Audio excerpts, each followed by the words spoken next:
all things solo Ashley, I fast forward through it. Because I didn't want to see her therapy session, I fast forward right through that. I did not care to see her being on top of Michael. I did not care nothing about it, and I'm not talking about it. And if they want to talk about it on the panel tonight, they can. But honestly, I didn't even watch it. I ain't got time for my stomach to be hurting. I ain't got time for none of this shit. So we're going to get right on into this review. Drop the beat.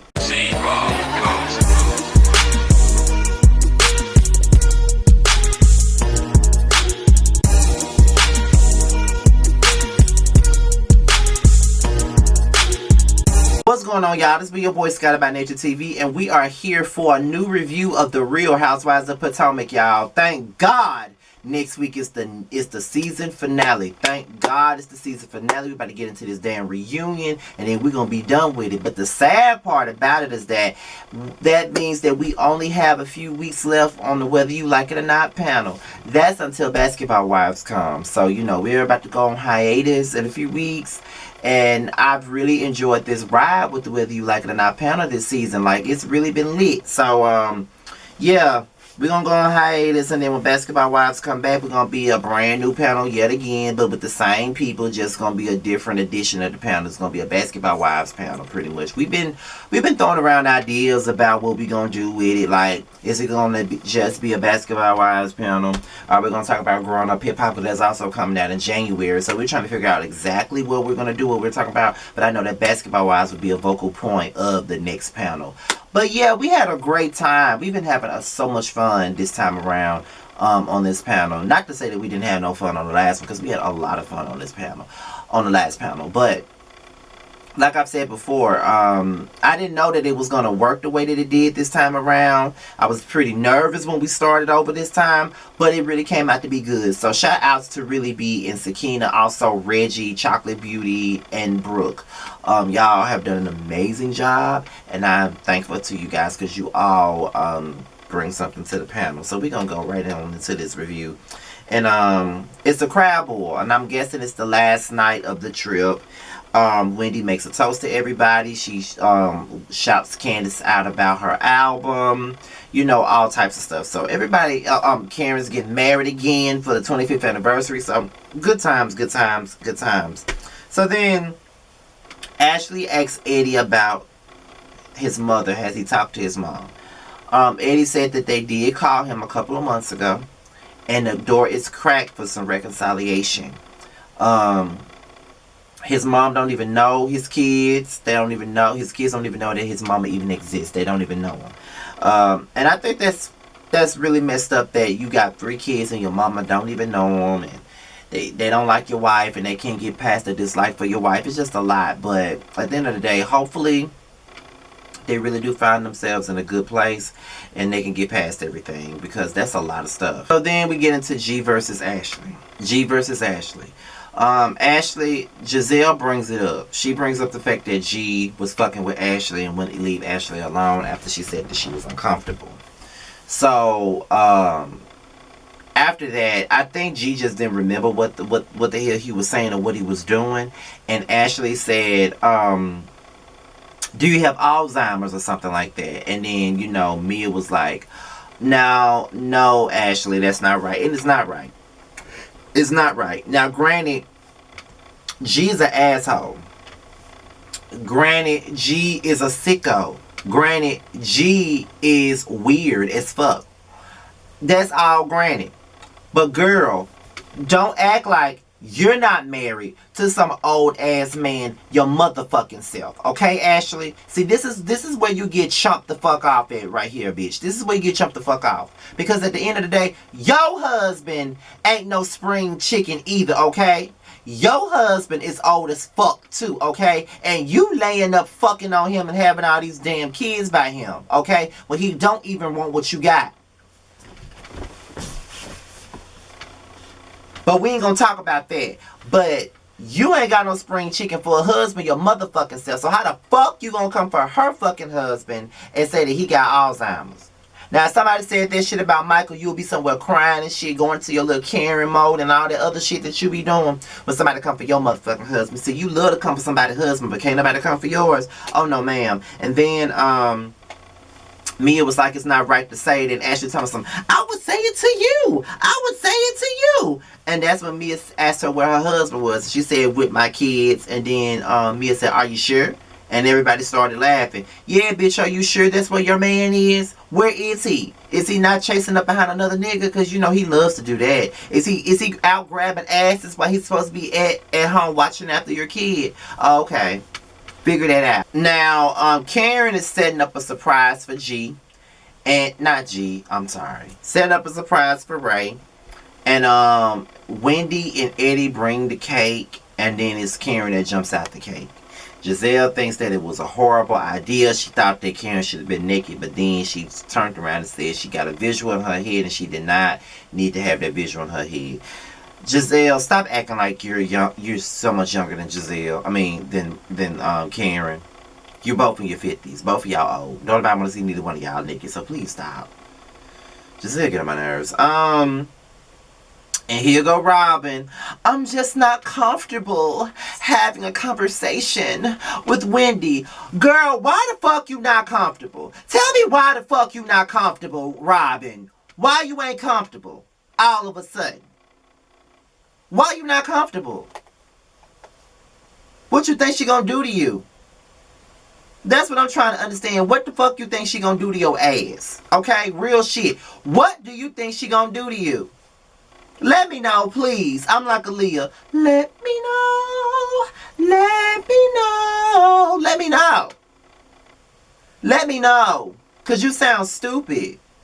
Talking about you don't feel comfortable. Now you don't feel comfortable around her. Like, girl, if there ain't no colorist shit. Like, girl, what the fuck make you think? Let me just go on. Because Robin is... I can't stand Robin. Candace and Wendy, they talk about the trip, and then Candace said that G is a lunatic, and I definitely agree. Then they all get Karen's over the top invitations with all them damn moths in it, looking like that damn thing needs some damn mothballs like it ain't shit. And it's basically some invitations to her vow renewal. That's really all it is. But Karen, girl, just send them folks a text message. They don't need that overly done invite. Cause when I get married, I'm texting y'all. I ain't got time to be asking everybody for their damn address and all that other shit. Bitch, I'm texting you. As a matter of fact, let me make out my list of the people I want at my wedding right now anyway after I get up off here. Because, bitch, when I get married, I'm texting you motherfuckers. I ain't got time for none of that bullshit. What's your address? No, what's your address? No, Boom. Send. You're invited, bitch. That's all you gonna get. I ain't got time for all that other shit, period. So then G and Mia, they talk, and apparently there have been some issues with G and Mia's mama. It had a lot to do with the kids. Her and G had some words back and forth, and then she stormed out on the kids, and Mia was like, that only opened up a wound, because it's just like what she did to her. When she was growing up, she got up and walked away and left her. Anytime she was upset, she got up and walked away from her. Here's my thing with Mia, girl. Mia, you need to go seek counseling over this. Because I do feel like you keep bringing it up and I don't think you're completely over this shit. And I think that you'll be better once you talk about it with somebody. I'm not even being funny. I do really believe that Mia needs help. I do believe that. Because it always comes back to what her mother did to her in the past, or how she got left in foster homes in the past. It always comes back to that. And I feel as though it's going to be an issue if she doesn't. And now G's saying he don't even want to leave his kids with Mia's mama no more because of her behavior. But it could be because Mia put her ass on TV, and it can't be probably too much for her. I mean, she just got out of rehab and out of jail and all this other shit, and now you want to put me in front of a bunch of cameras and you want me to talk about all this heavy ass shit that I don't really want to talk about. So Mia, I don't know, but you kind of did something to yourself on that one. I don't know. Now why I keep calling everybody G? Giselle and her daughters go look at some flowers and shit because her house is almost done being worked on pretty much, and she wants to look for some flowers that's gonna be good. Then they started talking about dating and Giselle not being emotional. She's very stoic. One thing about it, and one thing's for certain, Giselle's daughters are always gonna read her the fuck down. They always gonna read her the fuck down. It don't matter what the fuck happens, they are going to read her the fuck down. She gets read by them, and I know it probably was hurtful for Giselle to hear this, but her daughter, her oldest daughter, said they're gonna grow up in life not really knowing what love really is because they didn't have that example. And honestly, I understand, because if I'm being completely transparent here, I don't really know what real love is. I have an idea of what it is. I have an idea that the idea of the love that I think it is, I'm going to get it. But growing up, I didn't really have that. Like, my mom was with my stepfather for most of my life. She was with my stepdad from when I was 4, and she left him when I was 26. So that's pretty much all my life. And I never, when I would watch them together, it was never love to me. It was abuse. It was control. It was tit for tat. It was it was intensified. It was violence. It was never, I never really seen my stepfather show my mother any genuine love. I've never seen it, because he was always a menace to society while they were married. Always a menace to society. He was abusive to her. He was abusive to us. He was abusive. And I've just never witnessed him, or my mom, I never witnessed them having a lovey-dovey moment. Never.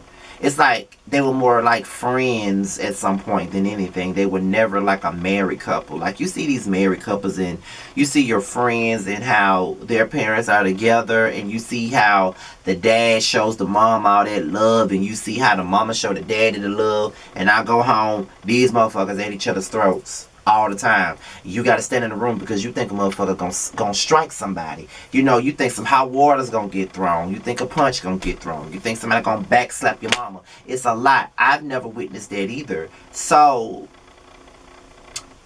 to hear her daughters say what they said, I know there was a lot. And they already feel like Giselle is not emotionally available.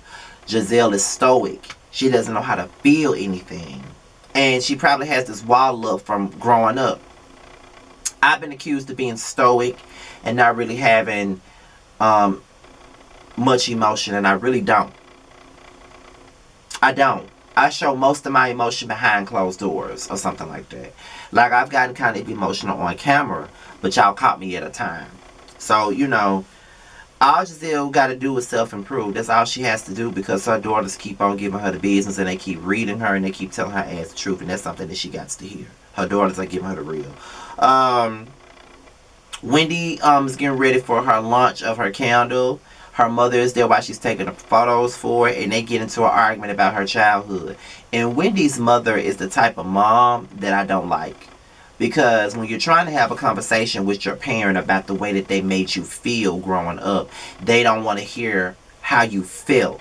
And it's one of those situations where kids are to be seen and not heard. Kids are not allowed to feel things. Kids are not allowed to have feelings. Even as an adult, they still feel like you're not supposed to have feelings. And it's just not the way things work out. If Wendy felt some kind of way growing up, she has a right to voice that. Real shit. Her mother wasn't trying to hear shit she was saying at all. Like, at all. She wanted Wendy to shut up. She didn't care about what she was talking about. Like, she was over it. Like, she didn't want to hear shit she had to say. She even stormed the fuck out because she didn't want to hear it. And I just thought that was crazy. Like, she's one of them type of moms that don't want to hear the truth. She one of them type of mamas that don't want to hear what's going on. She just want to be right about everything. And you're not going to be right about everything, sweetheart. You're just not going to be. Okay, so then we're going to Giselle's therapy session. And the therapist pretty much told her everything her fucking daughters told her. You do have to open up, and you have to be relatable, and you do have to have that emotional connect with your children. You can't walk around here not being available to your kids, because they're going to find some emotional availability somewhere else and not from you. They're already not getting it from their father. They need to get it from their mother. You know what I'm saying? And that's just really what it is. And that's why I don't have kids. That's why I don't want kids. Because, nah, I can't. Can't do it. But, y'all, with that being said, this episode really wasn't all that. It was a lot of fluff after all the drama from the trip and shit like that. It was a lot of fluff. It really wasn't all that. So if it felt like I ran through this review, child, I wasn't trying to run through anything. But I really didn't care about this episode like that to give y'all some long review. But I'm pretty sure it's probably over 15 minutes long at this point. So with that being said, y'all, please like, rate, comment, subscribe, and share this video. Be sure to click the notification bell button so you can be notified whenever I drop a video. Be sure to follow me on all social media. Twitter and IG is down below. If you want me to follow you back on IG, be sure to hit me up in the DMs with the message hashtag Team Scotty, and I would definitely follow you back. Tonight's panel, the Whether You Like It or Not panel, will be broadcast live on Terrence's channel at 9 p.m. Eastern Time, 8 p.m. Central Time. The link should be available on my community wall, and it should be available on Terrence's community wall. T will be hosting tonight, so please be on the lookout. Please tune in, and we're going to have a ball. With that being said, you guys, your boy's out of here. Until my next video, I'll holler at y'all later. Peace out. We can always find our way to a fun moment, even in the shady bunch.